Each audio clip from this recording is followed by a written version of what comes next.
Hello viewers, स्वागत है आप लोगों का हमारे YouTube channel Junaid study centre में। आज मैं फिर एक नया वीडियो लेकर के आया हूं और चलता हूं, वीडियो स्टार्ट करता हूं आप लोग का समय जाए किए बिना। 58, 62, 66,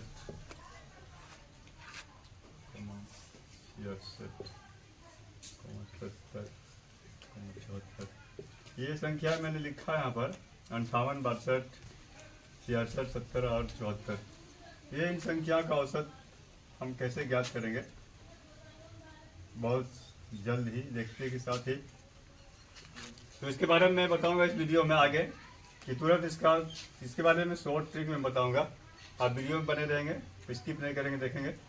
ये संख्या कुछ दी हुई, उसका हमको औसत निकालना। औसत हम शॉर्ट विधि से तुरंत देख करके, बिल्कुल एक नज़र में ही देख करके ही कैसे हम ज्ञात कर सकते हैं, तो इसके बारे में मैं इस पर चर्चा करूंगा। आप बने रहेंगे हमारे वीडियो में। लेकिन चलते हैं, थोड़ा सा अभी हम चर्चा कर लेते हैं औसत के बारे में कि औसत क्या होता है। तो कुछ आंकड़े दिए, संख्याओं का संग्रह दिया हुआ, कुछ आंकड़ा कर दिया हुआ है।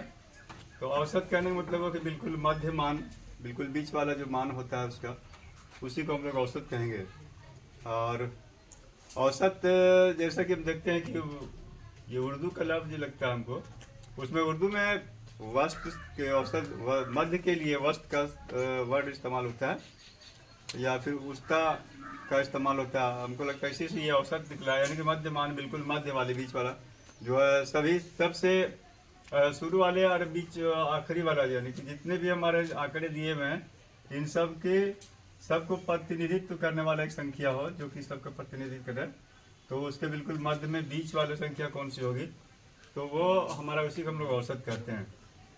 और औसत निकालने का जो फार्मूला होता है, तो हम लोग औसत निकालते हैं। यदि मान लीजिए संख्या है x1 है, x2 है, x3, फिर उसी तरह से x4 है, और ये संख्या मान लेते हैं कि xn तक है, तो इसका औसत हम लोग कैसे निकालते हैं। तो औसत बराबर ये फार्मूला हमारा है, उसका यूज करेंगे और लिखेंगे x1 जोड़े x2 जोड़े x3 और फिर जोड़े x4 और फिर यहाँ पर जोड़ xn बटे जितनी संख्या है उतने से हमको भाग दे देना, यानी कि n, मैंने संख्या n है तो n से भाग दे देना। तो इस तरह से हम लोग औसत ज्ञात करते हैं। और यह औसत बिल्कुल इस संख्या के संग्रह का बिल्कुल बीच वाले भाग का प्रतिनिधित्व करता है, बीच वाले भाग को बताता है। इसको मध्य मान भी कहा जा सकता है, मध्य वाली संख्या, बिल्कुल मध्य। तो ये हमारा दिया हुआ ये इस प्रकार के क्वेश्चन जो औसत से क्वेश्चन प्रतियोगी परीक्षाओं में पूछे जाते हैं।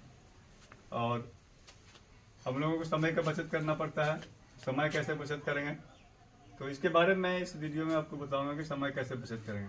तो यहाँ पर औसत जो इस संख्या का औसत जो हमारा है, वो इन संख्या का औसत जो है वो 66 हो जाएगा। इन संख्या का औसत 66 हो जाएगा। अब आप पूछेंगे इन संख्या का औसत 66 कैसे होगा, कैसे पता चला कि 66 कैसे होगा। तो मैं अभी आपको एक्सप्लेन करता हूँ, बताता हूँ कि 66 कैसे होगा। हम देखेंगे इस संख्या का औसत 66 ही होगा। तो औसत बराबर क्या करते हैं, यहाँ पर देखते हैं क्या आता है औसत मेरा। तो औसत बराबर लिखते हैं यहाँ पर हम 58 जोड़ 62 जोड़ 66 जोड़ 70 जोड़ 74, और इसको भाग देंगे हम, कितनी संख्या है। तो ये संख्या है मेरा 1 2 3 4 5 संख्या है, तो 5 से इसको भाग देंगे हम, और इसको टोटल जोड़ते हैं तो 330 आता है मेरा। 330 बटे 5, इसको काटते हैं 5 से, 5 छक 30, बचे 3 5 30, यानी कि 66 मेरा प्राप्त होता है। तो इस तरह से इसका औसत जो है, इसको एवरेज जो है हमको 66 प्राप्त होता है। अब आते हैं हम ट्रिक पर। व्यूअर्स देखते हैं कि हम ट्रिक कैसे बताए थे इसका कि 66 होगा। तो यदि हम संख्या लगातार संख्या लेते हैं, क्रमिक संख्या के बीच में, यानी कि एक से दूसरी संख्या के बीच में अंतर समान हो। यहाँ पर देख रहे हैं कि 58 और 4 62 62 और 66, यानी प्रत्येक संख्या के बाद आने वाली दूसरी संख्या के बीच में 4 का अंतर है। तो अंतर जब समान है, सब में अंतर समान है। 70 और 74 में 4 का अंतर है, 66 70 में 4 का अंतर है, 62 66 में 4 का अंतर है, 58 और 62 में 4 का अंतर समान रहे, और संख्याओं की संख्या, दी गई संख्याओं की संख्या विषम है, यानी कि 1 2 3 4 5 विषम है। तो बीच वाली जो संख्या होगी, यानी बीच वाली संख्या जो है तो ये देखते हैं यहाँ पर बीच वाली संख्या वही उसका औसत हो जाएगा। तो इसमें ध्यान रखना कि संख्या जो अगर दी गई है वो उनकी क्रमिक संख्याओं के बीच में समान अंतर हो और संख्याओं की संख्या विषम हो तो बीच वाली संख्या इसका जो है सो मेरा औसत हो जाएगा। लेकिन अगर ऐसा हो कि भाई विषम संख्या नहीं दिया, वो संख्याओं की संख्या विषम नहीं है बल्कि संख्याओं की संख्या अगर सम दे दिया जाए तो वो उस स्थिति में हम लोग क्या करते हैं। तो उस स्थिति में हम लोग क्या करेंगे तो देखते हैं यहाँ पर उसी स्थिति में उसी को लेते हुए हम यहाँ पर मेरे कार संख्या बढ़ाते हैं और यहाँ पर ले लेते हैं कि 70 और 74 के बाद 78 एक संख्या 78 है। तो ये इस स्थिति में हम क्या करेंगे, कैसे हम इसको ज्ञात करेंगे, फिर क्या क्या यूज करेंगे। तो उस स्थिति में देखते हैं हमारा बीच में कोई संख्या नहीं आ रही है, तो बीच में कोई भी संख्या नहीं है। 66 लेते हैं तो इसके पहले 2 संख्या उसके बाद 3 संख्या, तो बीच में तो है कुछ नहीं, तो बीच में कोई संख्या तो बची नहीं है। तो फिर क्या करेंगे, तो फिर बीच वाले 2 संख्या हम ले लेते हैं, इसमें बीच में 2 संख्या मान लेते हैं, ये 2 संख्या बीच में है और बाकी इसके पहले 2 संख्या और इसके बाद 2 संख्या। अब ये इन दोनों संख्याओं को जोड़ देंगे और जोड़ने के बाद फिर जो हम उसको 2 से भाग दे देंगे।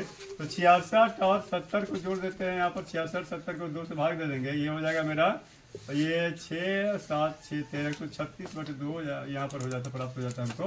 तो ये तो काटते हैं 2 6 12 और 2 16 68, यानी कि ये हमारा 68 यहाँ पर मेरा प्राप्त हो रहा है औसत। अब इसमें भी हम देखेंगे यहाँ पर क्या औसत क्या उतना प्राप्त होता है या नहीं प्राप्त होता है। तो देखते हैं यहाँ पर, फिर यहाँ पर जोड़ते हैं हम, यहाँ पर इसमें रखते हैं उसी तरह से एक और संख्या 78 को रख देते हैं और इसको हम फिर यहाँ पर कितनी संख्या हो गई मेरी, तो संख्या है 1 2 3 4 5 6 संख्या होगी, तो इसको 6 से हम भाग देंगे। तो यहाँ पर 330 था ही और 78 यहाँ पर था, तो 330 में 78 जोड़ेंगे तो मेरा पड़ जाएगा, हो जाएगा 408। ये हो जाएगा मेरा 408 और 6 408/6, ये 6 से हम इसको भागा देना पड़ेगा। तो यहाँ पर देते हैं, इसको भाग देते हैं 6 6 36 और बच गया 4 6 6 48। तो इस तरह से हम लोग देखते हैं कि ये 68 इसका औसत प्राप्त होता है। तो इस प्रकार से हम लोग जो है सो देखते हैं कि अगर इस तरह से पूछे लगातार संख्याओं के बीच में अंतर बराबर है लेकिन संख्याओं की दी गई संख्याओं की संख्या सम हो तो उस स्थिति में बीच वाली 2 संख्या को जोड़ के 2 से भाग दे देंगे, तो जो संख्या प्राप्त होगी वही मेरा जो है उसका एवरेज हो जाएगा यानी औसत हो जाएगा। तो इस तरह से हम लोग जो ट्रिक का उपयोग करके अगर पूछा जाए तो कम समय में औसत ज्ञात कर सकते हैं और इसका उपयोग करके हम लोग समय की बचत कर सकते हैं। तो हम समझते हैं कि आपको ये वीडियो अच्छी लगी होगी, फिर आगे वीडियो में बनाऊँगा, इसमें थोड़ा जटिल प्रश्न लूँगा और आपके बीच में मैं आऊँगा। तब तक के लिए फिर जो है सो आप हमारा वीडियो देखते रहें, हमारे वीडियो को लाइक करें, शेयर करें और सब्सक्राइब कर दें। यदि आप सब्सक्राइब नहीं किए तो सब्सक्राइब भी कर दें और कमेंट करके हमको आप अपना फीडबैक जरूर बताएं। फिर मिलते हैं अगले वीडियो के साथ व्यूअर्स, तब तक के लिए धन्यवाद।